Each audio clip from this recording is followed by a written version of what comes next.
Thank you all the witnesses today, and thank you Chairman Smith for hosting this hearing. It should be alarming to all of us that Chinese Communist Party now develops a majority of the world nickel, cobalt, lithium, graphite, and manganese, and rare earth minerals. Manufacturers need these raw materials to produce the clean energy future. But the United States has tied its own hands with restrictions that make it impossible to access our own natural resources. The Inflation Reduction Act has forced our allies to make difficult decisions about investments in the United States, and many are being forced out of the United States market because the administration has not included a realistic transition period for implementation. Ms. Turner, we've heard today about significant investments being made and jobs created to be able to claim the tax credits available through IRA. But how can this growth be sustainable if we are missing the first step, having the natural resources available to continue to produce the products American and international customers need? Thank you, Congresswoman. It's a wonderful point. It's the equivalent of celebrating the fact that we're opening up lemonade stands, but we don't have any lemons, right? And so saying we're going to have all this processing, manufacturing, very good. I want manufacturing in America. I want processing in America. But if the rare earths, if the metals, the minerals are all found in other countries, then how valuable, how sustainable is that manufacturing? And to highlight that, all of these metals, rare earths, metals, materials, et cetera, are found in America. As my colleague right to my left just said, we could sustain our own economy and export to our allies if only we were allowed to unleash the fullness of our potential. Thank you for that. In California, we have over 1,000 applications to drilling in California. 20% of the oil is actually coming from Russia. And since 1994, not even one permit were given out.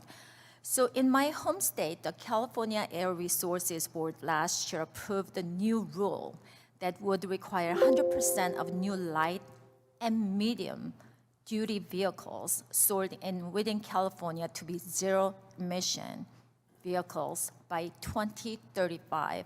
And now the EPA has announced that up to 60% of 2030 models and two-thirds of 2032 models sold nationwide need to be zero emissions. California's electrical grid cannot provide enough electricity to power all these vehicles because we have rolling blackouts.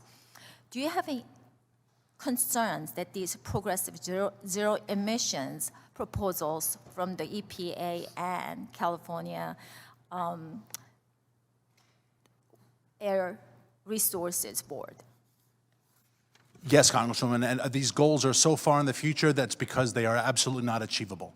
They are not achievable by market forces, they are not achievable by technological forces, and we do not have the grid infrastructure to have a quote-unquote electric vehicle fleet. And so that is why they are 5, 10, 15 years, because then it will be someone else's problem. A lot of what government sometimes sadly does is create problems for future generations to deal with. And what doing this is going to have huge market implications for the combustion engine vehicles. It's going to be a huge burden on rural and lower income Americans, but it's also going to be a problem that future legislators and governors will have to deal with. Yeah, how it is low income families that they cannot afford to buy those vehicles. The CCP has misreported its carbon emissions and continues to open new coal plants. Yet the Inflation Reduction Act will pour American taxpayer dollars into their green companies. Can you explain how the CCP-backed companies will benefit from the taxpayer-funded credits, and can share how this could make the CCP even more dominant in the supply chain? And we want to be dominating those supply chains, but as of now, that CCP has been, and they're very aggressive about that. I could definitely answer that, but I think Mr. Horn is more qualified, if that's okay with you. Sure, thank you. Thank you. It's really quite clear, unfortunately, that the CCP knows exactly what our playbook is. They know exactly how to exploit it, and we make it incredibly easy for them. So they have realized that they can essentially create a shell company or entity that meets whatever loose criteria we currently have, and completely exploit it and crush any legitimate American competition in the process. Thank you for all those answers, and thank you for coming today. I yield back, Mr. Chairman.